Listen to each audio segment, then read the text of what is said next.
अस्सलामु अलैकुम वरहमतुल्लाहि वबरकातुह। इन्नल हम्दुलिल्लाह नहमदुहु व नस्तईनुहु व नस्तगफिरुहु व नऊज़ु बिल्लाहि मिन शुरूरि अनफुसिना व मिन सय्यिआति अमालिना। मन यहदिहिल्लाहु फला मुदिल्ल लहु व मन युद्लिल फला हादिय लहु व अशहदु अन ला इलाहा इल्लल्लाहु वहदहु ला शरीका लहु व अशहदु अन्ना मुहम्मदन अब्दुहु व रसूलुहु सल्लल्लाहु तआला अलैहि व अला आलिहि व सहबिहि व सल्लम तस्लीमन कसीरा। अम्मा बाद, फ़क़द क़ाल अल्लाहु तआला फ़िल हदीसिल क़ुदसी वमा यज़ालु अब्दी यतक़र्रबु इलय्या बिन्नवाफ़िल हत्ता उहिब्बह। अल हदीस। सम्मानित भातृमंडলী, আল্লাহ রাব্বুল আলামিনের প্রশংসা এবং প্রিয় নবী সাল্লাল্লাহু আলাইহি ওয়াসাল্লামের উপর সালাত ও সালামের পর আজ বৃহস্পতিবার 8ই মুহররম 1447 হিজরি মোতাবেক 3রা জুলাই 2025। আল্লাহ রাব্বুল আলামিন আমাদেরকে যে দিন শিখার এবং শেখানোর তৌফিক দিয়েছেন, এই জন্য আল্লাহ রাব্বুল আলামিনের শুকরিয়া আদায় করি, বলুন আলহামদুলিল্লাহ।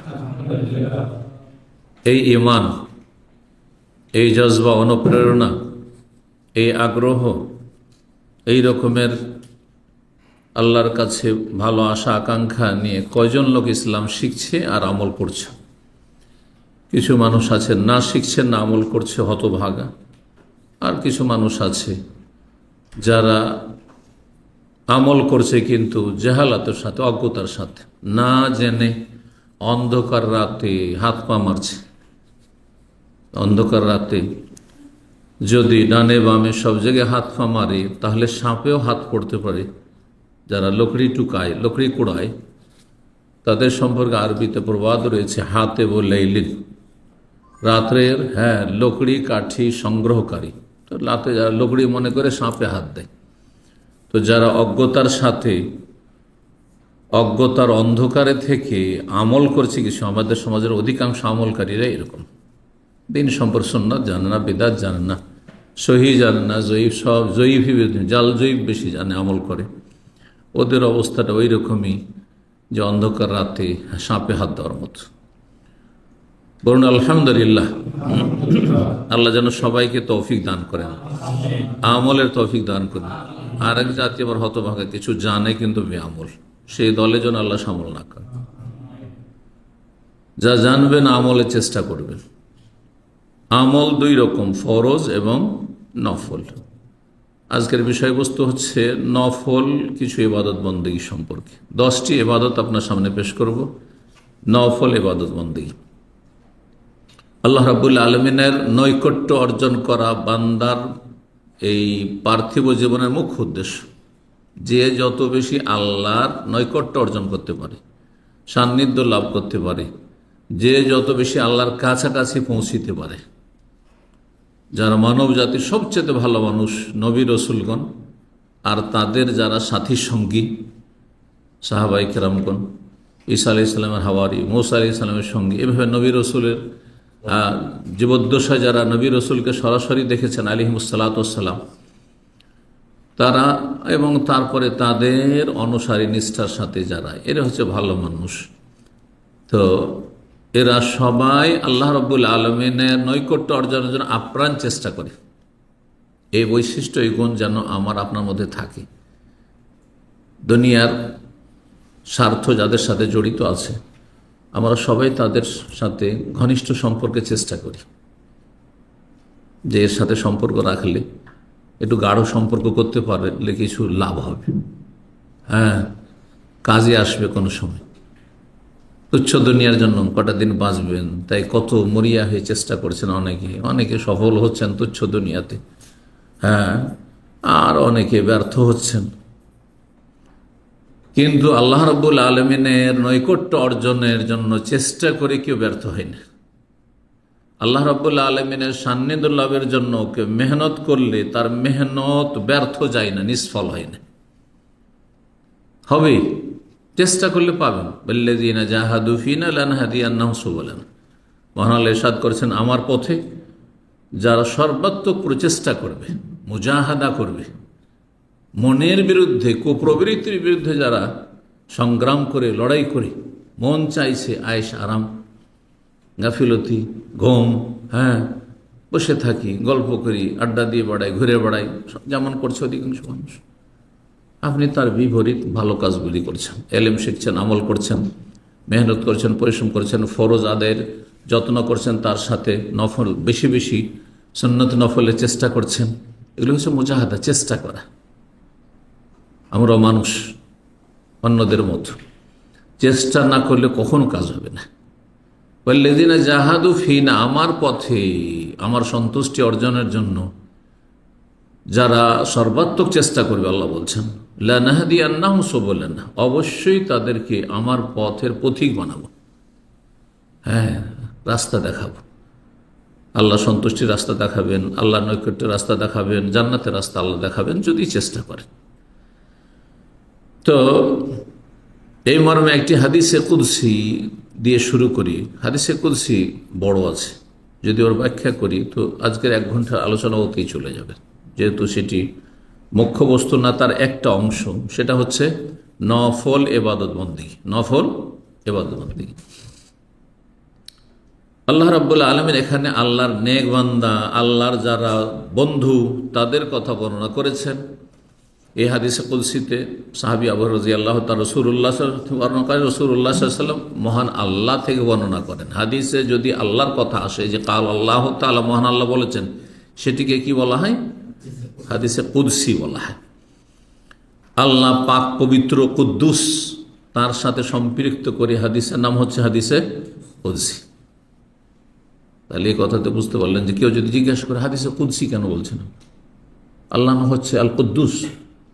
আল কুদস মানে হচ্ছে অতি পবিত্র, যে সত্তা, হ্যাঁ, সমস্ত দোষ ত্রুটি, ঘাটতি, দুর্বলতা, অভাব, হ্যাঁ, থেকে পাক পবিত্র, সেই সত্তার বাণী, যা কোরআনে কারিমে নেই, কিন্তু রাসূলুল্লাহ সাল্লাল্লাহু আলাইহি সাল্লাম আল্লাহ থেকে ওহীর মাধ্যমে জেনে বর্ণনা করেছেন। তো হাদিসে কুদসিতে আল্লাহ রাব্বুল আলামিন প্রথম ফরজ ইবাদত বন্দেগীর কথা বলেছেন, যে বান্দা ফরজ ইবাদত বন্দেগীর মাধ্যমে আমার নৈকট্য অর্জন করবে এবং আমার কাছে ফরজ ইবাদত বন্দেগী সবচেয়ে প্রিয়। তাহলে আমাদেরকে এটা সবসময় জেনে রাখতে হবে যে আপনার ফরজ আর নফল, যেমন জোহরের 4 রাকাত ফরজ, আর বাকি 4 রাকাত বলেন, 6 রাকাত বলেন, হ্যাঁ, অথবা 4 4 8 বলেন, তাই না? আগে 2 পরে 2 এরকম আছে, আর আগে 4 পরে 2 এটাও আছে, আবার আগে 4 পরে 4, 3 রকম আছে সুন্নাত। বুঝতে পারছেন না? এগুলি হচ্ছে কি সুন্নাত, নফল, মানে ফরজের অতিরিক্তগুলি কিন্তু নফল। সহি ইসলাম যারা জেনেছে তারা বুঝে, কিন্তু আমাদের মানুষের সুন্নতকে নফল ও জানেই না। নফল মানে এক্সেস, অতিরিক্ত। কিসের উপর অতিরিক্ত? যেটা বাধ্যতামূলক তার উপর অতিরিক্ত, সেটা সুন্নতে মুআক্কাদা হোক, গায়র মুআক্কাদা হোক, এমনি অতিরিক্ত সুন্নত নয়, নফল হোক, আপনার এলাও আছে হোক। তো আল্লাহ রাব্বুল আলামিন সান্নিধ্য লাভের সবচেয়ে বড় উপায়, ওমা তাকাররাবা ইলাইয়া আবদি বিশাইইন আহাব্বা ইলাইয়া মিম্মা ইফতারাতুহু আলাইহি, বান্দা আমার সান্নিধ্য লাভ করে ফরজের মাধ্যমে। ফরজ ছাড়া অন্য কোনো কিছু দিয়ে আল্লাহ নৈকট্য অর্জন করা যায় না। তাহলে ফরজ থাকতেই হবে, দিনে রাতে 17 রাকাত সালাত থাকতে হবে, নামাজ থাকতে হবে, রমজান মাসের 29-30টা রোজা থাকতেই হবে, যাকাত ফরজ শতকরার 2.5% থাকতেই হবে, জীবনে একবার হজ থাকতেই হবে, মহিলাদের হেজাব পর্দা ফরজ থাকতেই হবে, হ্যাঁ, কাবিরা গুনাহ থেকে বাঁচা বাধ্যতামূলক থাকতেই হবে। এইভাবে যত অবশ্য মাতা পিতার সাথে সদাচরণ থাকতে হবে, যেগুলি ফরজ ওয়াজিব সেগুলি আগে ঠিক থাকতে হবে। এছাড়া আল্লাহর নৈকট্য অর্জন হয় না। আর এটি আল্লাহর কাছে সবচেয়ে প্রিয়, যে বান্দা ফরজ আদায় করে আল্লাহর নৈকট্য অর্জন করতে চায়, তারপরে আরো বেশি কাছাকাছি হতে চায়, আরো আল্লাহ সন্তুষ্টি অর্জন, আরো আল্লাহ সান্নিধ্য লাভ করতে চায়। ওমা ইয়াজালু আবদি ইয়াতাকাররাবু ইলাইয়া বিন-নওয়াফিলি, বান্দা তারপরে ধীরে ধীরে সর্বদা, হ্যাঁ, প্রতিদিন প্রতিটি মুহূর্তে আমার নৈকট্য অর্জন করতে থাকে কিসের মাধ্যমে? বিন নওয়াফিল, নফলের মাধ্যমে। যে নওয়াফিল শব্দটি নাফিলাতুন বহুবচন হাদিসে এসছে, হাদিসে কুদসি আল্লাহর কথা এসছে। নফলের মাধ্যমে ফরজের পরে বান্দা কি করতে থাকে? আমার নৈকট্য অর্জন করতে থাকে, সান্নিধ্য লাভ করতে থাকে। যখন ফরজ ঠিক আছে, আবার নফলও আদায় করছে বেশি বেশি, এর মাধ্যমে সান্নিধ্য লাভ করে ফেলে, আল্লাহর নৈকট্য অর্জন করে ফেলে, তখন হাত্তা ওহিব্বাহু, আল্লাহ বলছেন আমি তাকে ভালোবাসতে লাগি। আল্লাহু আকবার। তখন আল্লাহর ছোটখাটো ভুলে দূরে সরিয়েও দেন না। হ্যাঁ, ভুল ত্রুটি হইল, আল্লাহ রাব্বুল আলামিনের ক্রোধও হয় না আপনার উপর, কারণ আপনার নেকি অনেক বেশি, আপনার ভালো কাজ অনেক বেশি। যেমন সাগরের পানিতে মেলা মরা জীব জন্তু, কত ময়লা আবর্জনা পড়ছে, কিছু পরিবর্তন বুঝতে পারছেন? কিছু বুঝতে পারছেন না, পারছেন? নদীর বহমান পানিতে কত ময়লা আবর্জনা, হ্যাঁ, আর মৃত জীব জন্তু বয়ে চলে যাচ্ছে, কিন্তু প্রবাহিত পানি, স্বচ্ছ পানি, মানে খেয়েও নিচ্ছেন নদীর পানিকে, শুধু গোসল করছেন না, রুচির সাথে খেয়ে নিতে পারবেন নদীর পানি, ঠিক কিনা?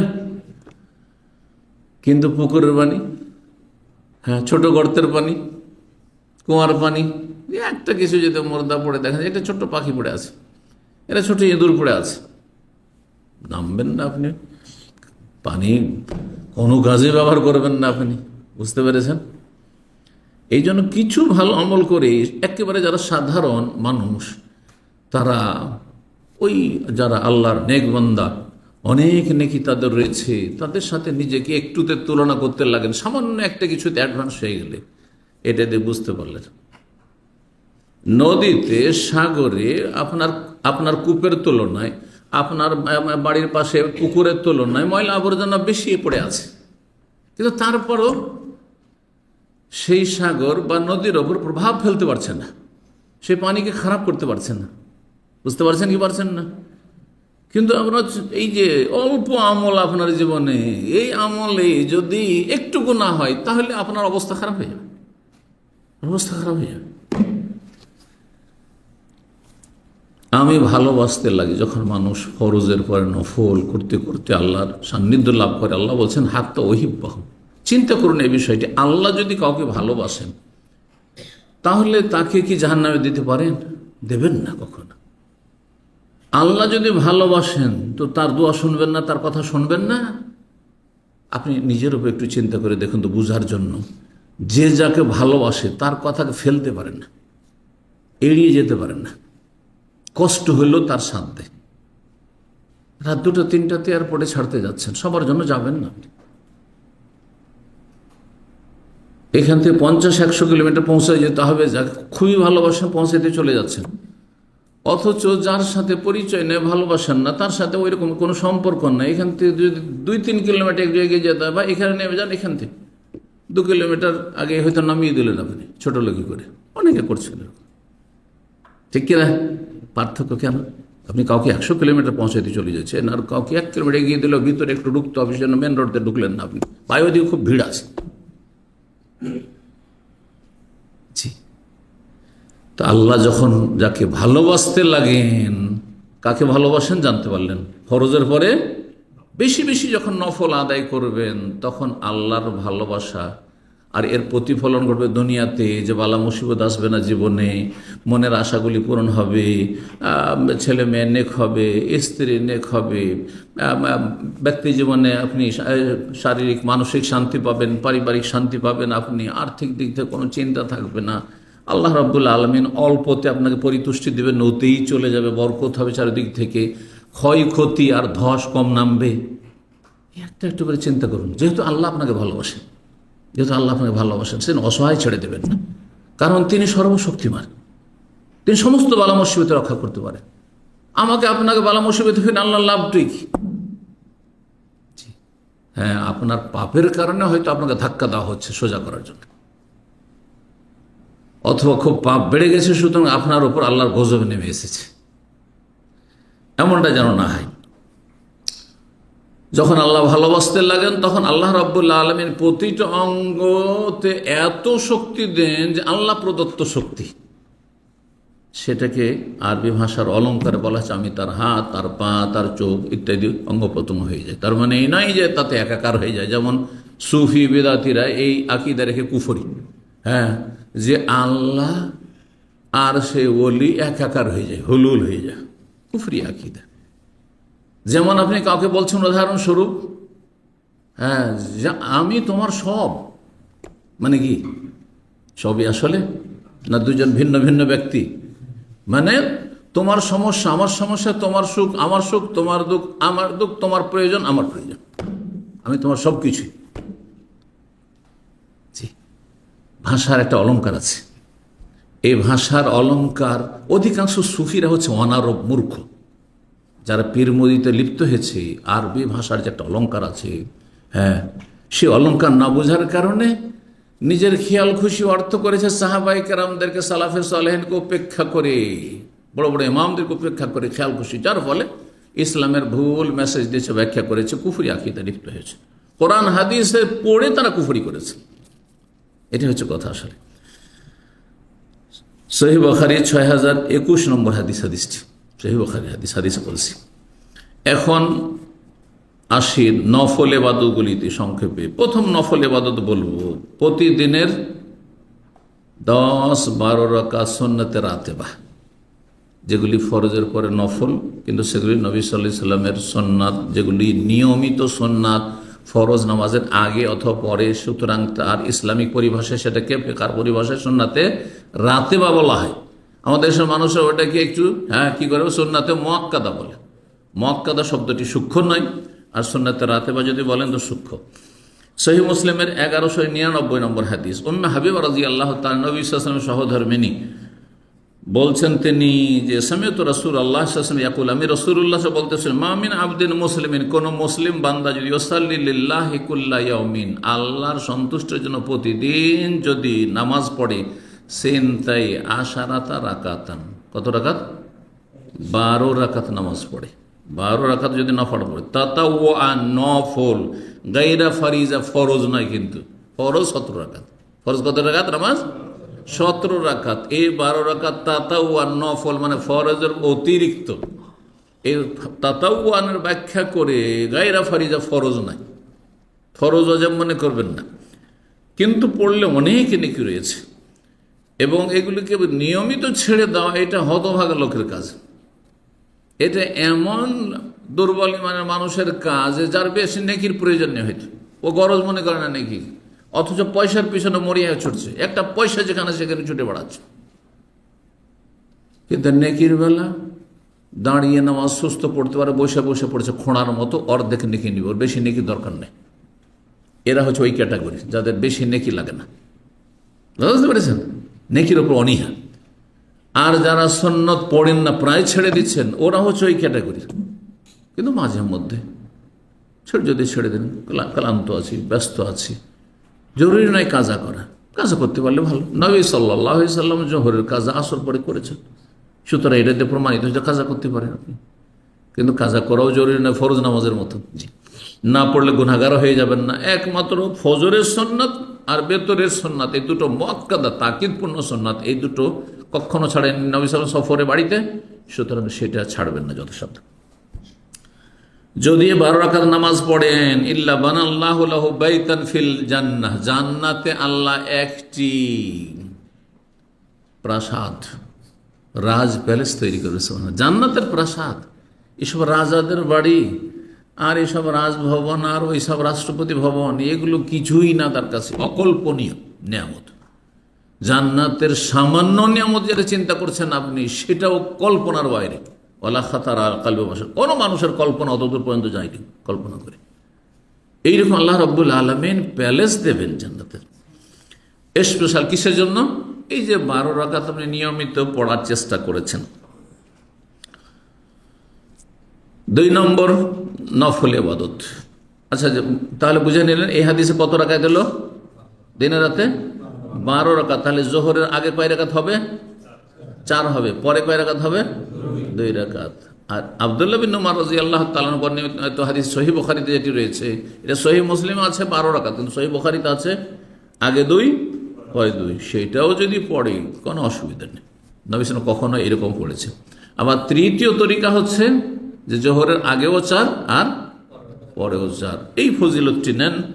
উম্মে হাবিবা রাদিয়াল্লাহু তাআলা আনহা বর্ণনা করেছেন, কালা রাসূলুল্লাহ সাল্লাল্লাহু আলাইহি ওয়াসাল্লাম, রাসূলুল্লাহ সাল্লাল্লাহু আলাইহি ওয়াসাল্লাম বলেন, মান সাল্লা ক্বাবলা যুহরি আরবান ওয়া বাদাহা আরবান, কেউ যদি জোহরের আগে 4 পড়ে আর জোহরের ফরজের পরে 4 পড়ে, হাররামাহুল্লাহু আলান নার, তাকে আল্লাহ জাহান্নামের উপর হারাম করে দিবেন।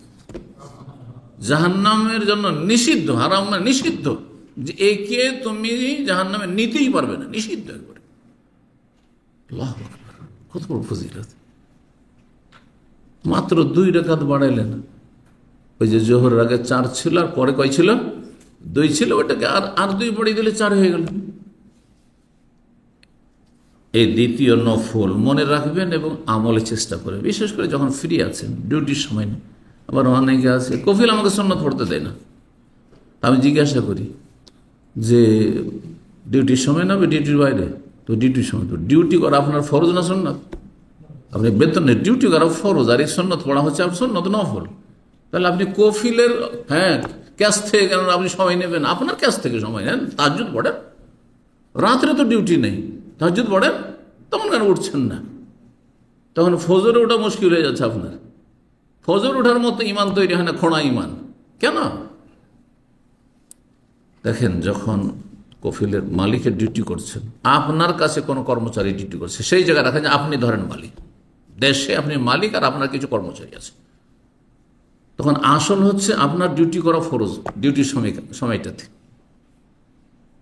আর বাকি সুন্নত নফল পড়া নফল কাজ সে নিজের সময় পড়বে। ডিউটির সময় যদি অনুমতি দেয় তো ভালো মানুষ, দিয়েছে অনুমতি, জাযাকাল্লাহ খাইর। আর যদি না দেয় সে গুনাহগার না, যে ফরজটা পড়ে এসে দোকান খুলো, ফরজটা পড়ে এসে ডিউটিতে লাগো, কোনো গুনাহগার নাই। তবে এর চেয়ে ভালো তার জন্য ইমানের পরিচয় হতো যে সে বলতো ঠিক আছে, হ্যাঁ, সর্বনিম্ন সুন্নত পড়ে এসো, অত লম্বা করিও না। জি, তো দ্বিতীয় তাহলে নফল পেয়ে গেলেন কি? জোহরের আগে 4 আর জোহরের পরে 4। এই হাদিস সুনানের কিতাবাদিতে রয়েছে। আল্লামা আলবানী হাদিসে সহিহুল জামির 6364 নম্বর হাদিস, হাদিসটিকে সহিহ বলেছেন। জি, তিরমিজি অন্যান্য হাদিসের কিতাবে হাদিসটি রয়েছে। তৃতীয় নফল কাজ, এই নফল কাজে 1 মিনিটও সময় লাগবে না, আধা মিনিটের চাইতে কম সময় লাগবে। আমার মনে হয় 30 সেকেন্ডও লাগবে না।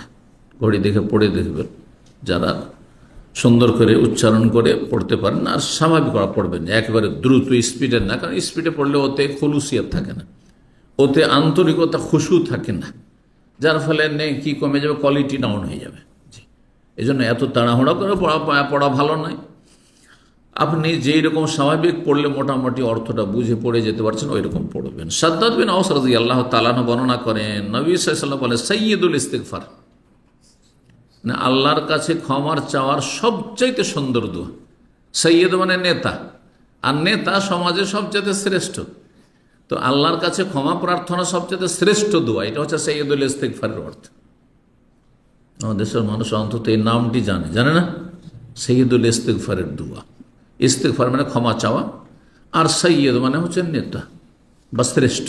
সবচেয়ে শ্রেষ্ঠ দোয়া আল্লাহর কাছে ক্ষমা চাওয়ার। আন্তা কুলা, এইভাবে বলবি, আল্লাহুম্মা আনতা রব্বি, হে আল্লাহ তুমি আমার রব। তাওহীদের রুবুবিয়্যাতের ঘোষণা করলেন। এতে বিভিন্ন দিক রয়েছে, এই দোয়াটিতে, জিকিরটিতে বিভিন্ন দিক রয়েছে। তাওহীদের রুবুবিয়্যা, আনতা রব্বি, আল্লাহ তুমি আমার রব, আমার প্রতিপালক, পালনকর্তা। তুমি আমাকে এত দূর পৌঁছেছো, এত বড় করেছো, আমি ছিলাম কোথায়? মাতৃগর্ভের আগে ছিলাম কোথায়? তার আগে কোথায় ছিলাম? তারপরে কতগুলি স্তর পার করে এসেছি, আর তারপরে যখন কচি কাঁচা ছিলাম তখন কেমন ছিলাম? হ্যাঁ, নিজে খাওয়ার ক্ষমতাও ছিল না, নিজে বলার ক্ষমতা ছিল না যে খেতে লেগেছে। আল্লাহু আকবার, চিন্তা করি, এক একটি স্তর যদি চিন্তা করেন তাহলে এখানে 1 ঘন্টা পার হয়ে যাবে। এই নিয়ামতটা নিজের অনুভূতিতে নিয়ে আসার জন্য, উপলব্ধি করার জন্য যে আল্লাহর কত বড় নিয়ামত।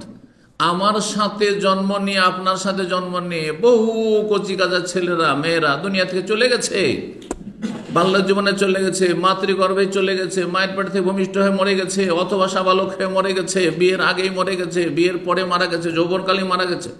চোখের সামনে করোনা মানে দেখলেন, আল্লাহু আকবার, এত বড় বালা মুসিবত আল্লাহ আমাকে আপনাকে বাঁচিয়ে রেখে বড় আলহামদুলিল্লাহ। আল্লাহ তো আমাকে সেই লিস্টে করতে পারতেন, করোনার লিস্টে, যে যা দুনিয়া থেকে বিদায় দেয়। আল্লাহু আকবার, আলহামদুলিল্লাহ। আল্লাহুম্মা আনতা রাব্বি, আল্লাহ তুমি আমার রব, লা ইলাহা ইল্লা আনতা, তুমি ছাড়া কোনো সত্য মাবুদ নেই। তাওহীদুল উলুহিয়্যাহ, রুবুবিয়্যাতের সাথে উলুহিয়্যাত। খালাকতানি, তুমি আমাকে সৃষ্টি করেছো, তুমি সৃষ্টিকর্তা। আল্লাহর যে রুবুবিয়্যাতের, আল্লাহর কাজের বিভিন্ন দিক রয়েছে। ওয়ানা আবদুকা, আমি তোমার গোলাম বান্দা। ওয়ানা আলা আহদিকা, আমি তোমার সাথে ওয়াদাবদ্ধ, চুক্তিবদ্ধ যে তোমার ইবাদতবন্দি করব। ওয়াদিকা, তোমার সাথে চুক্তি এবং প্রতিশ্রুতিতে আবদ্ধ। মাস্তাতাত, যতটা পারি। অসুস্থ হয়ে গেলাম, তাহলে অসুস্থ হলে তো অনেক কাজই করতে পারবো না, এই জন্য যতটা পারি।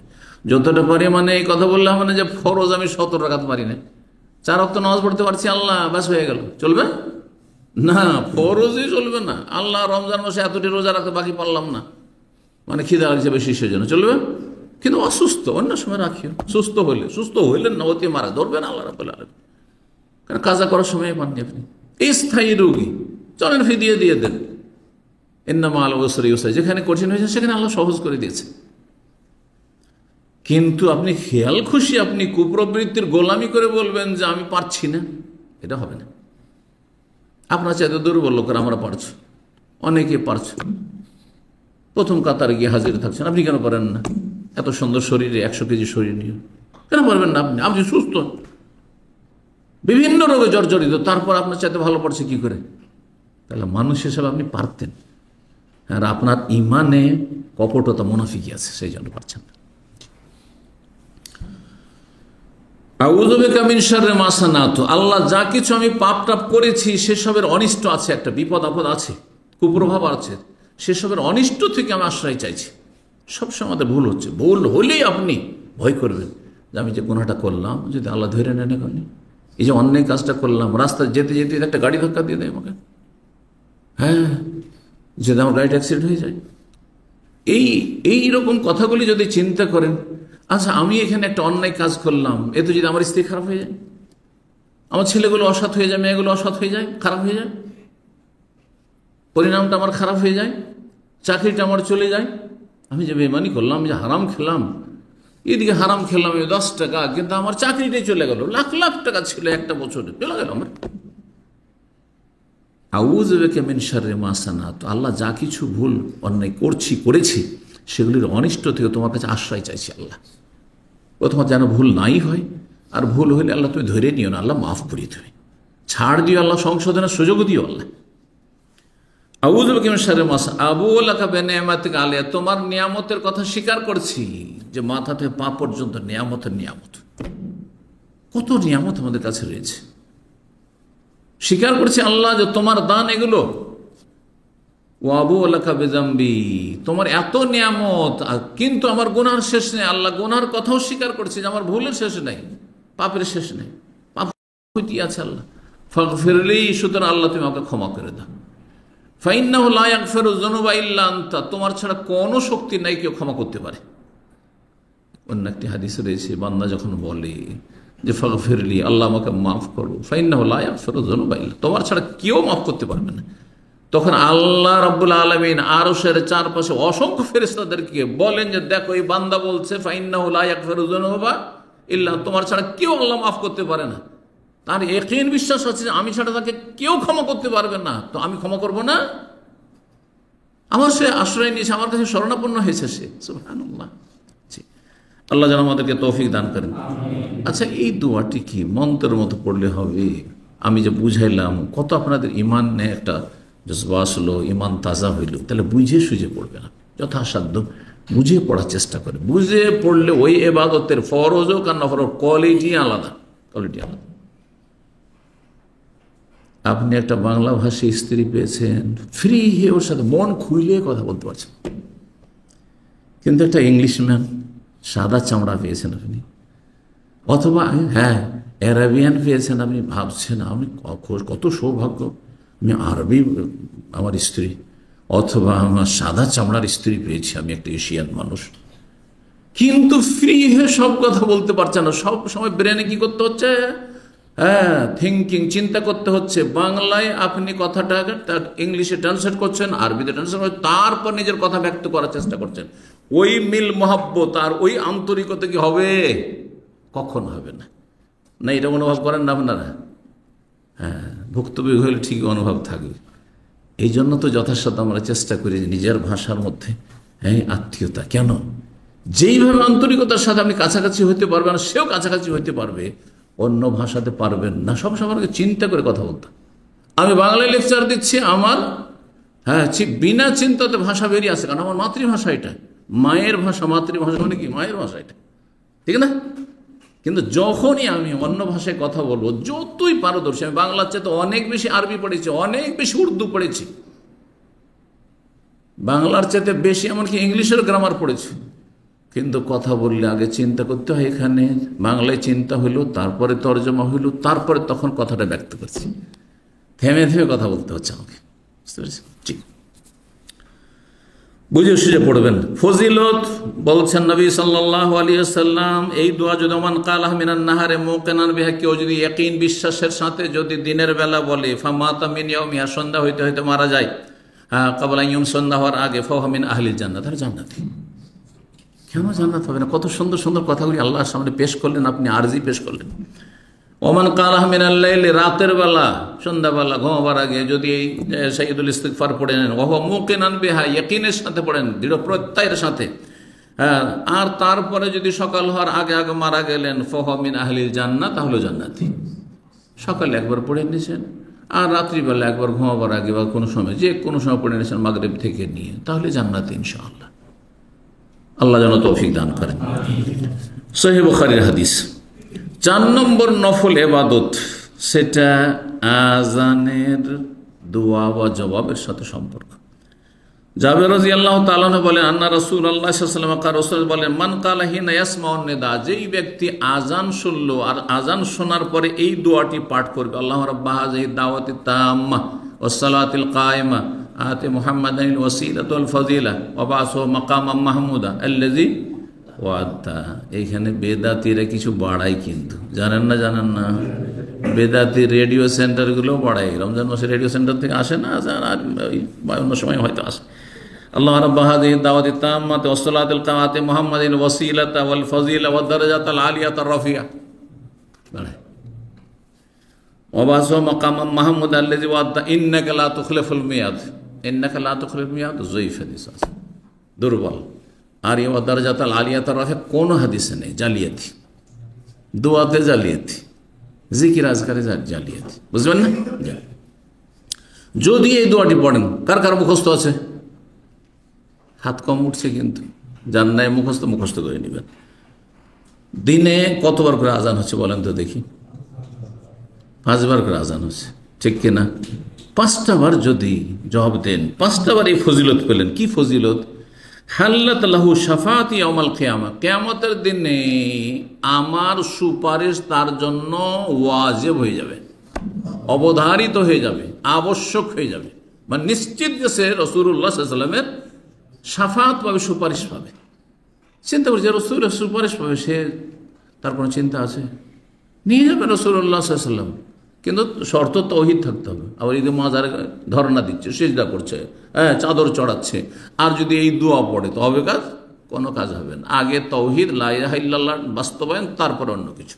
তাওহীদ ভিত্তিক জীবন হইতে হবে, তাওহীদ ভিত্তিক ইবাদত বন্দেগী হইতে হবে।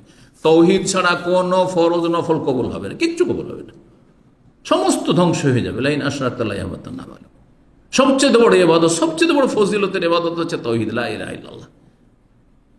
জি, তারপরে অন্যগুলি, এটি হচ্ছে ফাউন্ডেশন। জি, সহিহ বুখারী 579 নম্বর হাদিস।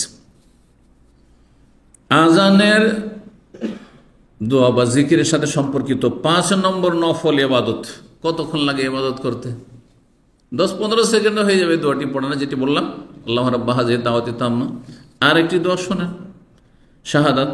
মান কালা হিনা ইয়াসমাউল মুয়াজ্জিন, যেই ব্যক্তি মুয়াজ্জিনের আজান শুনে বলবে, মুয়াজ্জিন যখন বলবে আশহাদু আল্লা ইলাহা ইল্লাল্লাহ আশহাদু আল্লা ইলাহা ইল্লাল্লাহ, আশহাদু আন্না মুহাম্মাদার রাসূলুল্লাহ, আশহাদু আন্না মুহাম্মাদার রাসূলুল্লাহ, তখন বলবে এটা সহিহ সুন্নাহ।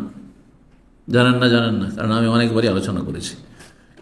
কিন্তু আমাদের দেশে এমনকি সারা বিশ্বে অধিকাংশ মুসলিমদের আমল হচ্ছে আজান শেষ করার পরে। এটা পড়ে কখন? আজান শেষ করার পরে। সেখানে বাজ রাহিমাহুল্লাহ বলেছেন যে সহিহ সুন্নাহ হচ্ছে দুই শাহাদাত যখন দিয়ে দিল, হাইয়া আলাস সালাহ বলার আগেই আপনি এটা পড়ুন, জবাব দিয়ে দেন আশহাদু আল্লা ইলাহা ইল্লাল্লাহ, আশহাদু আল্লা ইলাহা ইল্লাল্লাহ, আশহাদু আন্না মুহাম্মাদার রাসূলুল্লাহ, তারপরে আপনি বলেন।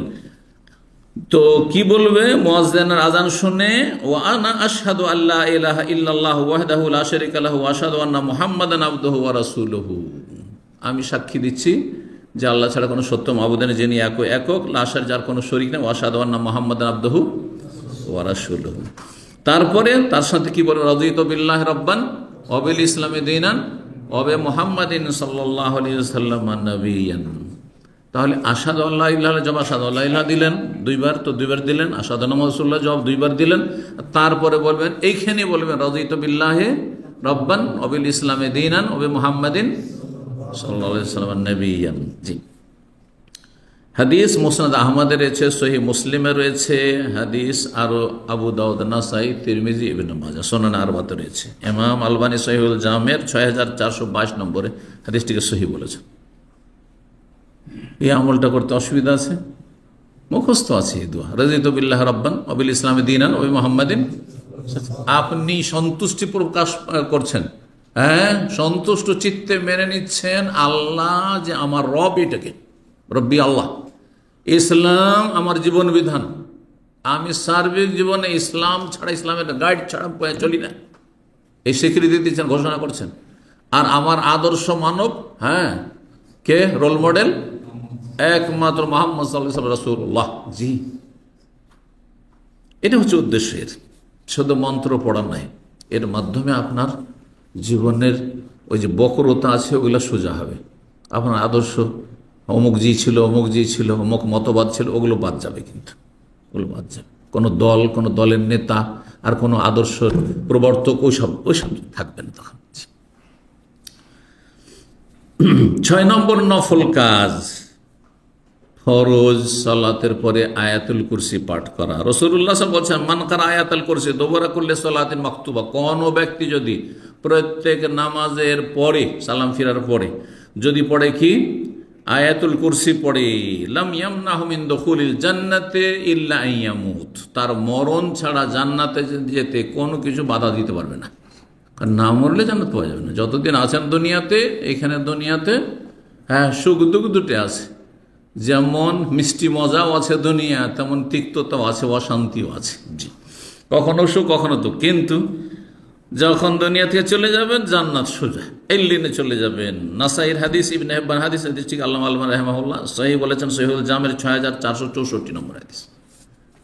কার আয়াতুল কুরসি মুখস্থ নেই? বিশেষ করে বাঙালি সমাজে তো মহিলা আর পুরুষ কিছু মুখস্থ থাক আর না থাক, সূরা ফাতিহা আছে, তারপরে আয়াতুল কুরসি আছে, আয়াতুল কুরসি মুখস্থ আছে, কারণ এতে দুনিয়ার মেলা ফায়দা আছে। আয়াতুল কুরসি আমাদের দেশে মানুষরা ছাড়ে না, কিছু জানুক আর নাই জানুক। 7 নম্বর নফল ইবাদত হচ্ছে, আবু হুরায়রা রাদিয়াল্লাহু তাআলা বর্ণনা করেন যে আবু যার রাদিয়াল্লাহু একবার রাসূলুল্লাহ বলে, ইয়া রাসূলুল্লাহ যাহাবা আহলুদ দুসুরে বিল উজুর, মদিনার গরিব সাহাবায়ে কেরামগণ, মুহাজিরিন আনসারীরা তো অধিকাংশ জমি জায়গাওয়ালা ছিলেন, খেজুর বাগান ছিল, তারা সচ্ছল ব্যক্তি ছিল। কিন্তু এই মুহাজিরগুলো সবাই এসেছেন মক্কা থেকে সরবাহরাহে, খালি হাতে, কিছুই নেই, তো তারা গরিব মানুষ। তো দেখছেন যে যখনই দান খেরাতের প্রয়োজন হচ্ছে, নবী সাল্লাল্লাহু আলাইহি সাল্লাম বললেই ওরে দান খেরাত করছে, ধন সম্পদ দিচ্ছে আল্লাহর রাহে এই আনসারীরা। তারপরে মুহাজিরিনদের মধ্যে যারা ধনী মানুষ, আবু বকর, তারপরে উসমান, এইরকম যারা ধনী মানুষ, পয়সাওয়ালা মানুষ, কিন্তু আমরা গরিব মানুষ, আবু হুরায়রা, ইবনে মাসউদের, এই ধরনের যারা সাহাবায়ে কেরাম, গরিব মানুষ একেবারে। তো একবার অভিযোগ করলেন তারা, যাহাবা আহলুদ দুসুরে বিল উজুর, ধনী বিত্তবান লোকেরা সব নেকি তো নিয়েই গেল, আমরা তো পিছিয়ে থেকেই গেলাম। ইয়া রাসূলুল্লাহ, ইউসাল্লুনা কামা নুসাল্লি, আমরাও নামাজ পড়ি, তারাও নামাজ পড়ি, ওয়াসুমুনা কামা নাসুম, আমরাও রোজা রাখি তো ওরাও রোজা রাখে, ওয়ালাহুম ফজুল আমল, তাদের খেয়ে দে অনেক ধন সম্পদ থাকছে, উদ্বৃত্ত থাকছে, ইয়াতাসাদ্দাকুন, বা সব দান সাদকা করতে পারছে, আমাদের কোনো টাকা পয়সাও নাই, ধন সম্পদ নাই যে দান খায়রাত করব, তাহলে তো আমরা অনেক পিছিয়ে থেকে গেলাম। রাসূলুল্লাহ সাল্লাল্লাহু আলাইহি ওয়াসাল্লাম বললেন, আবু জার শোনো, আবু জারও এরকমই ছিলেন, তো বলেন আল্লাহ আল্লামাকা কালিমা, তোমাকে কি কয়েকটা বাক্য শিখিয়ে দেব না? ওই বাক্যগুলো যদি নিয়মিত পাঠ করো তাহলে কি হবে, এই ধনীগুলোকে পিছিয়ে রেখে এগিয়ে চলে যেতে পারবে, ধনীগুলোকে কম্পিটিশনে হারিয়ে দেবে। তুদরিকু বিহিন্না মান সাবাকা, যারা এগিয়ে গেছে এখন পর্যন্ত তাদেরকে পেয়ে যাবে, তাদের সাথ ধরে নেবে। ওয়ালা ইয়ালহাকুকা মান খালফা, তোমার পিছনে যারা আছে তোমাকে তাড়া করে ধরতে পারবে না, প্রতিযোগিতা কম্পিটিশন করে আর তোমার ধারে কাছে আসতে পারবে না। ইল্লা মান আখাযা বিমিসলি আমালে, তবে কেউ যদি তোমার মতো আমল করতে লাগে সেটা ভিন্ন বিষয়, কিন্তু তোমার মতো যদি কেউ আমল করতে লাগে তখন কিন্তু তোমাকে কম্পিটিশন হারিয়ে দিতে পারে। তাহলে বলা ইয়া রাসূলুল্লাহ, অবশ্যই শিখিয়ে দিন ইয়া রাসূলুল্লাহ। তাহলে তোকাব্বিরুল্লাহ আযজা ওয়া জাল্লা দুবরা কুল্লি সালাসাম ওয়া সালাসিন, প্রত্যেক ফরজ সালাতের পরে 33 বার করে আল্লাহু আকবার বলবে, ও তাহমাদুহু সালাসাম 33 বার আলহামদুলিল্লাহ বলবে, ও তুসাব্বিহু সালাসাম 33 বার করে সুবহানাল্লাহ বলবে। আগে বলেন পরে বলেন, অসুবিধা নেই। হাদিসে কি এলো, আগে আল্লাহু আকবার, তারপর আলহামদুলিল্লাহ, তারপরে সুবহানাল্লাহ, জায়েজ আছে। কিন্তু প্রসিদ্ধ যে হাদিস তাতে আগে তসবিহ সুবহানাল্লাহ, তারপরে আলহামদুলিল্লাহ, তারপরে আল্লাহু আকবার। কারণ তসবিহ মানে দোষ মুক্ত করা, তো যুক্তি তো বলে আগে দোষ ত্রুটি থেকে মুক্ত করেন, তারপরে তখন অলঙ্কৃত করেন। যেমন আপনার শরীরে ঘেমে আছেন আর তারপরে একটু গন্ধ আসছে, আগে গোসল করে পরিষ্কার পরিচ্ছন্ন হয়ে ত্রুটি মুক্ত হয়ে তারপরে তখন আতর, সেন্ট আর লোশন আর যা লাগাবার, ঠিক কিনা? তো আল্লাহ রাব্বুল আলামিনের তসবিহ পাঠের মাধ্যমে দোষ মুক্তির ঘোষণা করলেন, সমস্ত দোষ ত্রুটি থেকে আল্লাহ মুক্ত। তারপরে আল্লাহর গুণগান, যিনি দোষ ত্রুটি থেকে মুক্ত তার গুণগান করছি, হামদ সানা, প্রশংসা করছি। আর তারপরে বড়ত্ব তারপরে মহত্ব তারপরে ঘোষণা করছে। তো এটা বেশি ভালো, কিন্তু জায়েজ রয়েছে। নবী সাল্লাল্লাহু আলাইহি ওয়াসাল্লাম আরেকটি হাদিস হচ্ছে যে লা ইয়াদুররুকা বিআইহিন্না বাদাত, যে কোনোটা দিয়ে শুরু করতে পারো, যে কোনোটা দিয়ে শুরু করতে পারো। যে এতে 4টি জিকির রয়েছে, এই 3টি আর তার সাথে লা ইলাহা ইল্লাল্লাহর জিকির যাতে রয়েছে, জি আল্লাহর কাছে সবচেয়ে প্রিয়বান। তো রাসূলুল্লাহ যখন শিখিয়ে দিলেন, কতটি হলো? 33 করে, 99 হলো। ওয়া তাখতামুহা বিলা ইলাহা ইল্লাল্লাহ ওয়াহদাহু লা শারীকা লাহুল মুলকু ওয়া লাহুল হামদু ওয়া হুয়া আলা কুল্লি শাইইন কাদির। এইটা দিয়ে সমাপ্তি করবে, মানে 100টা পুরো, তামামুল মিআত, অন্য হাজার 100 পূর্ণ করবে। লা ইলাহা ইল্লাল্লাহ, আল্লাহ ছাড়া কোনো সত্য মাবুদ নেই, ওয়াহদাহু, যিনি একক, যার কোনো শরীক নেই, সমস্ত প্রশংসা তার, আর সব কিছুর সার্বভৌমত্ব তার, এবং তিনি সর্বশক্তিমান।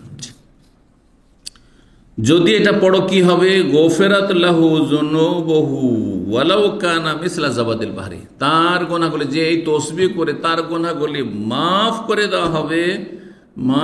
দেওয়া হবে, যদিও তার গুনার পরিমাণ সাগরে যত ময়লা আবর্জনা রয়েছে আর যত খড়কুটো রয়েছে তার সমপরিমাণ হোক না কেন।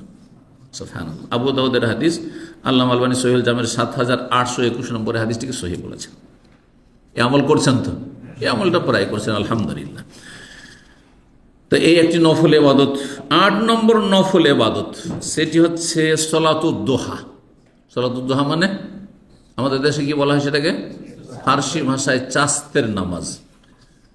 দোহা মানে পূর্বাহ্ন বাংলায়, চাস্ত ফার্সি শব্দ, দোহা চাস্ত পূর্বাহ্ন একই, বাংলায় পূর্বাহ্ন, ফার্সিতে চাস্ত, ওই সময়টি বলা হয় চাস্তের সময়।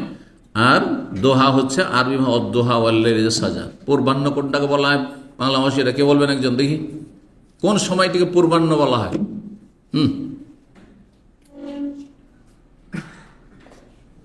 সবার নেশা এটি ক্যান্সেল করা হবে 71-এর উপরে। হ্যাঁ বলেন, সূর্য ওঠার পর সাথে সাথে আমরা যে সময় সাধারণত নাস্তা করি তখন থেকে শুরু করে দুপুর আসার আগ পর্যন্ত, ওই সময়টা সকাল 7-8টা থেকে শুরু করে মোটামুটি 10টা 11টা, এই সময়গুলো, এটা হচ্ছে মিডিল টাইম আর কি, পূর্বাহ্ন দোহা। আর দুপুর হলে তখন তো জাহিরা বা জোহর হয়ে গেল তখন। তারও বিভিন্ন নাম আছে। সকালে তো সুবহ, তার আগে ফজর, মেলা, প্রত্যেকটা আরবি ভাষায় প্রত্যেকটা সময়ের এক একটা করে নাম আছে। তো যাই হোক, এই সালাতুদ্দোহার সাথে আবার বেশ কিছু আরো এখানে নফল ইবাদতের কথা রয়েছে। আবু যার রাদিয়াল্লাহু তাআলা আনহু বর্ণিত এই 8 নম্বর নফল ইবাদত, তিনি বলছেন ইউসবিহু আলা কুল্লি, তিনি বলছেন নবী সাল্লাল্লাহু আলাইহি ওয়াসাল্লাম বলেছেন ইউসবিহু আলা কুল্লি সুলামা মিন আহাদিকুম সাদাকা। নবী সাল্লাল্লাহু আলাইহি ওয়াসাল্লাম বলেন যে মানুষের শরীরে যত অঙ্গ প্রত্যঙ্গ রয়েছে, যত অঙ্গ প্রত্যঙ্গ রয়েছে সবগুলির পক্ষ থেকে প্রতিদিন এক একটি করে সাদকা হওয়া উচিত, বাঞ্ছনীয় কর্তব্য। আপনাকে আল্লাহ এত সুঠাম সুন্দর শরীর দিয়েছেন, আর কত যে এতে গ্রন্থি রয়েছে, আর কত তাতে পার্টস রয়েছে, এগুলির কি হক আদায় করছেন আপনি? তাহলে প্রত্যেকটির পক্ষ থেকে আল্লাহর দান যখন, তো একটি করে কি করেন? হক আদায় করেন, আপনি হক আদায় করেন। জি, বলছেন যে প্রতিদিন এই অঙ্গগুলি পক্ষে সাদকা হওয়া উচিত। ফাকুল্লু তাসবিহাতিন সাদাকা, একটা তসবিহ করলেন, এটা একটা সাদকা হলে একটা অঙ্গের হইল। কুল্লু, একটি আলহামদুলিল্লাহ বললেন, সাদাকা হয়ে গেল। কুল্লু তাহলিলাতিন লা ইলাহা ইল্লাল্লাহ বলেন, সাদাকা হয়ে গেল। কুল্লু তাকবীরাতিন সাদাকা, আল্লাহু আকবার বলে সাদাকা হয়ে গেল। আমরুন বিল মারুফের সাদাকা, ভালো কাজের একটা কাউকে উপদেশ দিলেন, ভালো কাজের কথা বললেন, সেটা সাদাকা হয়। নাহি আনিল মুনকার, অন্যায় কাজে কোনো জায়গাতে বাধা দিলেন, প্রতিবাদ করলেন, অত উপদেশ দিলেন এই কাজটা করতে নেই, সেটা সাদাকা হয়ে গেল। আর তারপরে এই এক একটা করে সাদাকা করতে করতে গোটা শরীরে কতটি অঙ্গ আছে? 360টি। এই 360-এর কথাটি হাদিস আছে, আসছে হাদিসটা। তো তাহলে মেলা আমল করতে হবে একটা একটা করে করলে, তাই না? আর সংক্ষেপে যদি আপনি 360টি অঙ্গের একটা কাজ দিয়ে সাদকা হক আদায় করতে চান, তাহলে কি করতে হবে? রাকাতান, 2 রাকাত নামাজ পড়ে নেওয়া এই সমস্ত অঙ্গ প্রত্যঙ্গের পক্ষ থেকে সাদকার জন্য যথেষ্ট। ইয়ার কাহমিনা দোহা, যেই 2 রাকাত নামাজ পড়তে হবে কখন? চাস্তের সময়, দোহা, সকালবেলা। সহিহ মুসলিমের 1181 নম্বর হাদিস। এই মর্মে আরেকটি হাদিস আবু হুরায়রা রাদিয়াল্লাহু তাআলা বর্ণনা করেন, তিনি বলেন সামিতু রাসূলুল্লাহ ইয়াকুল, রাসূল বলেন ফিল ইনসানে 360 মাফসালান, মানুষের শরীরে 360টি গ্রন্থি রয়েছে, মানে অঙ্গ প্রত্যঙ্গ রয়েছে, জোড় রয়েছে। ফালাইহি আতাসাদান কুল্লি মাফসালিন মিনহু বিসাদাকা, প্রত্যেকটি অঙ্গ প্রত্যঙ্গ গ্রন্থির পক্ষ থেকে একটি করে সাদাকা করা উচিত, একটি করে সাদাকা করা উচিত। কালু ওমাইয়ুতিকু যালিকা ইয়া নবী আল্লাহ, হে আল্লাহর নবী সাল্লাল্লাহু আলাইহি ওয়াসাল্লাম, কে পারবে ডেইলি 360টা সাদাকা, ডেইলি 360টা সাদাকা কে করতে পারবে? এটা তো কষ্টকর। তখন নবী সাল্লাল্লাহু বুঝিয়ে দিলেন যে শুধু টাকা দেওয়া সাদাকা না, ডেইলি যদি বলা হয় 360টা রিয়াল দিতে হবে, তো কয়জন পারবে? বড় বড় পয়সাওয়ালার ইমান হেরে যাবে ওখানে গিয়ে, তাই না? তো বলছেন যে আন্নুখাত ফিল মসজিদে তাদফানুহা, মসজিদে দেখছেন থুথু বা কাঁচপটা কোথাও পড়ে আছে, ময়লা আবর্জনা পড়ে আছে, একটু সাফ করে দিল মসজিদটা, এটা একটা সাদাকা হয়ে গেল। অসহ্য তোনাহি হানিত, রাস্তায় দেখছেন একটা কাঁটা পড়ে আছে, একটা ডাল পড়ে আছে, ময়লা আবর্জনা আছে, একটা টিস্যু পড়ে আছে, সরিয়ে দিলেন, সাদাকা হয়ে গেল। অথচ আপনারা অনেকে খেয়াল করেন, রাস্তায় হাঁটতে হাঁটতে করেন আপনি, আল্লাহ দেখছেন যে এই লোকটার কি কাজ, হাঁটছে, নিজের কাজে যাচ্ছে, তারপরে দেখছে যে একটা কঞ্চি পড়ে আছে, একটা ময়লা আবর্জনা কিছু পড়ে আছে, সরিয়ে দিল। একটা মৃত কিছু পড়ে আছে, গন্ধ ছড়াচ্ছে, সে একটু সময় দিয়ে সেটাকে পরিষ্কার করে দিল, এটা তো বেশি হয়ে গেল। একটা কাঁটা শুধু দেখছেন, অনেক সময় দেখেন ছোট একটা কাঁটা পড়ে আছে, পার্কিংয়ে পড়ে আছে, কার গাড়ি পাঞ্চার করে দেবে, আপনি ও কাঁটা সরিয়ে দিলেন। শুধু মানুষকে রক্ষা করা নয়, কারো গাড়িকে যে রক্ষা করলেন আপনি পাঞ্চার হতে, এটাও সাদাকা। এই অনুভূতিগুলি আমাদের মধ্যে থাকতে হবে। এই তো হইতে পারে যে মানুষের দরদি হবেন, আপনি হিতাকাঙ্ক্ষী হবেন। আপনি যখন মানুষের দরদি হিতাকাঙ্ক্ষী, সৃষ্টির হিতাকাঙ্ক্ষী হবেন, আল্লাহ আপনার দরদি হবেন, আল্লাহর আপনার তার উত্তম বিকল্প এবং বিনিময় দিবেন। তো নবী সাল্লাল্লাহু আলাইহি ওয়াসাল্লাম বলছেন ফাইনলাম তাজিদ, যদি এগুলি একটা একটা করে না করতে পারো, সারাদিনে 360টা ভালো কাজ যদি না করতে পারো, ফারাকাত আদ-দুহা তুজজিউকা, সকালবেলার 2 রাকাত দোহা চাস্তের নামাজ তোমার জন্য যথেষ্ট হবে। হাদিস মুসনাদ আহমদে রয়েছে, আবু দাউদে রয়েছে, ইবনে হিব্বান আল্লামা আলবানী রাহিমাহুল্লাহ সহিহুল জামে 4239 নম্বরে হাদিসটিকে সহিহ বলেছেন। 9 নম্বর নফল ইবাদত, এটিও জিকিরের ইবাদত, কিন্তু মজলিসের কাফারাত দোয়া, মজলিসের কাফারাত দোয়া। মজলিসের কাফারা যখন আমরা দিনে আলোচনা করি, ভালো মজলিস এইখানে অনেকে পড়েন আমাদের সহিদার ভাইরা, কিন্তু কোনো জায়গায় একটা গ্যাদারিং করেছেন, কারো বাড়িতে খেতে গেছেন, খাওয়া দাওয়া করে হো হা করে উঠে গেলেন, ওইখানে বেশি পড়া জরুরি ছিল, যে ওখানে মেলা গাল গল্প আর অসার অবাঞ্ছিত কথা হয়েছে, বুঝছেন না? কোথাও ব্যবসা বাণিজ্যের কথাবার্তা হচ্ছিল, কেনা বেচার কথা হচ্ছিল, দুনিয়ার সংসারের কথা হচ্ছিল, ওখানে বেশি জরুরি পড়া, কারণ ওখানে গুনার আশঙ্কা বেশি। আর এখানে তো কেউ গুনাহ করেননি, কিন্তু কিছু ঘাটতি হয়েছে, কেউ ঝিমিয়েছেন, কেউ গাফিলতি করেছেন, কেউ মোবাইলে দিয়ে তাকিয়েছেন, কেউ অন্যমনস্ক হয়েছেন, সেই ঘাটতিগুলো পূরণ হবে। কিন্তু এর চাইতে বড় তো ওখানে অন্য জায়গায় দুনিয়াদারির ক্ষেত্রে। জি। তো রাসূলুল্লাহ সাল্লাল্লাহু আলাইহি ওয়াসাল্লাম থেকে বর্ণনা করেছেন আবু হুরায়রা রাদিয়াল্লাহু তাআলা আনহু বলছেন, কালা রাসূলুল্লাহ সাল্লাল্লাহু আলাইহি ওয়াসাল্লাম বলেন, মান জালাসা ফি মাজলিসিন, কেউ যদি যে কোনো অনুষ্ঠানে বসে, মজলিস কোনো একটা মজলিসে বসেছেন, দুইজন, সর্বনিম্ন মজলিসে বসার জন্য কয়জন লাগে? দুইজন হইলে মজলিস হয়। দুইজন কোনো জায়গায় কথা বলার জন্য বসেছেন, ফাকাসরা ফিহি লাগাতু, সেখানে কিছু অসার কথাবার্তা বেশি হয়ে গেল, দুনিয়ার কিছু গল্প হয়ে গেল, কিছু বিনোদনের কথা আপনিও শোনাইলেন, সেও কিছু শোনালো, কিছু সুখ দুঃখের কথা সেও শোনালো, আপনিও কিছু সুখ দুঃখের কথা শুনলেন, শোনাইলেন। অনেক সময় এখানে গীবত হয়ে যায়, কাবিরা গুনাহ হয়ে যায়।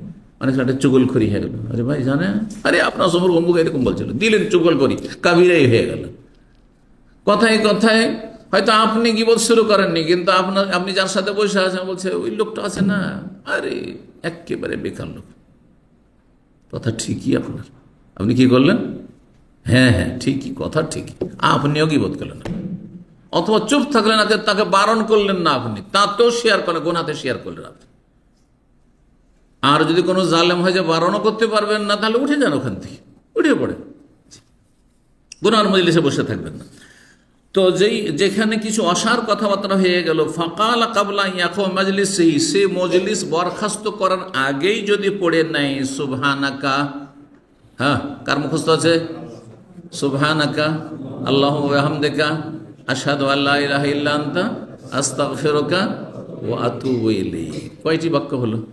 হ্যাঁ, 5টি হলো। সুবহানাকা, আল্লাহ তোমার তাসবিহ পাঠ করছি, মানে তোমার গুণগান এবং তোমাকে দোষ ত্রুটি মুক্ত বলে ঘোষণা করছি, তোমার কোনো ত্রুটি নেই। আমি অসুস্থ হই, আমি রুগী হই, আমি দুর্বল হয়ে যাই, আমি কখনো ভেঙে পড়ি, আল্লাহ আমি অপারগ, বেশিরভাগ ক্ষেত্রে অপারগ হয়ে যাচ্ছে, পারছি না, আল্লাহ তুমি সব কিছু পারো। এটা হচ্ছে তাসবিহ, দোষমুক্ত ঘোষণা করা। আর অবিহামদিকা, তোমার প্রশংসা করি, সুবহানাকা আল্লাহুম্মা অবিহামদিকা, তোমার প্রশংসার সাথে সাথে আশহাদু আল্লা ইলাহা ইল্লা, সাক্ষী দিচ্ছি তোমার ছাড়া কোনো সত্য মাবুদ নেই, তাওহীদের ঘোষণা করলেন আপনি।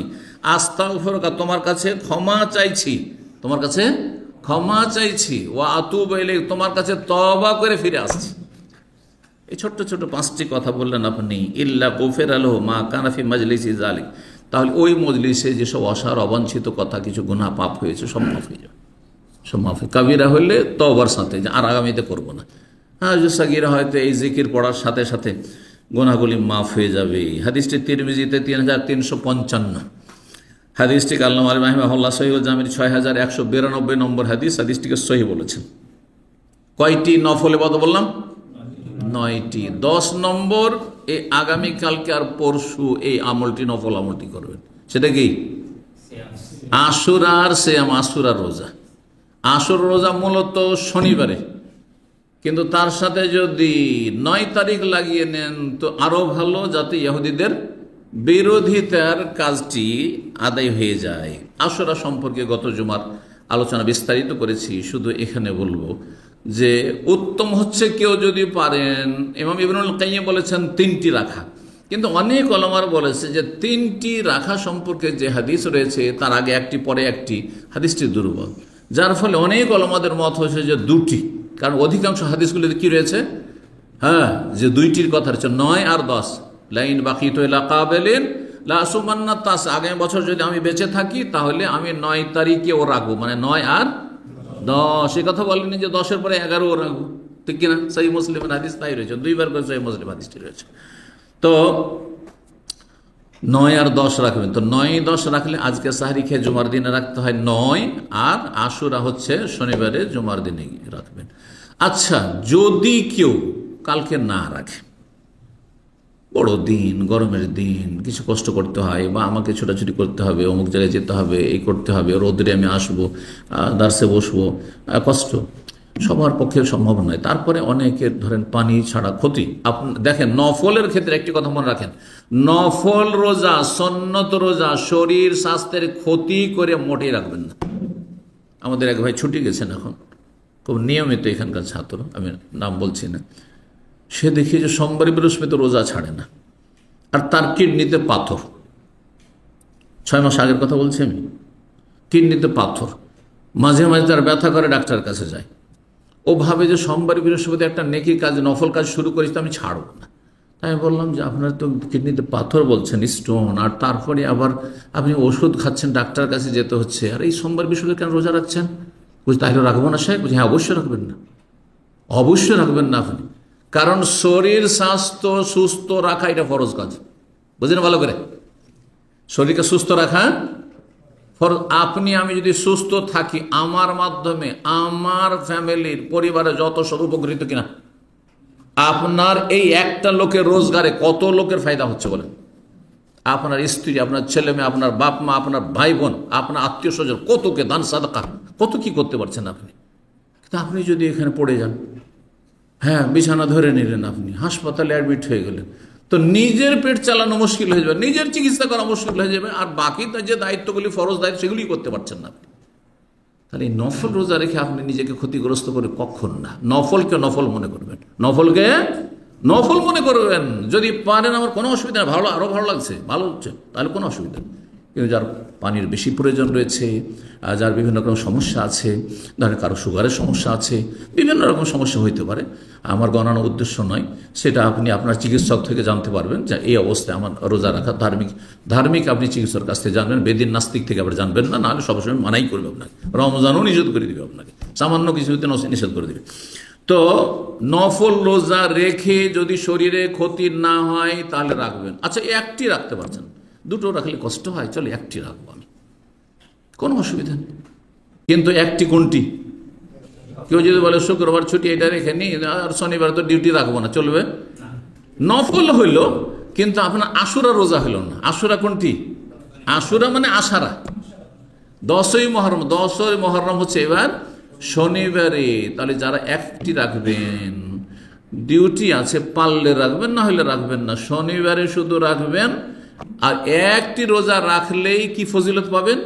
ইউকাফিরুস সানাতাল মাযিয়া, গত 1 বছরের সগীরা গুনাহ মাফ হয়ে যাবে। তার সাথে যদি তওবা করেন তো কবিরাও মাফ হইতে পারে, কিন্তু তওবা করতে হবে, আর করব না। আল্লাহ যেন বোঝার তৌফিক দান করেন।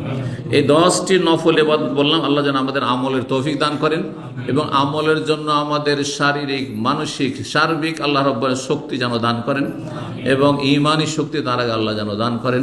আল্লাহ আমাদেরকে কবুল করেন, রুজিতে বরকত দান করেন, বালা মুসিবত থেকে আল্লাহ হেফাজতে রাখেন, দিন দুনিয়া ভালো করেন, জান্নাতুল ফিরদৌস দান করেন, জাহান্নামের আযাব থেকে, কবরের আযাব থেকে আল্লাহ রাব্বুল আমাদেরকে যেন হেফাজতে রাখেন।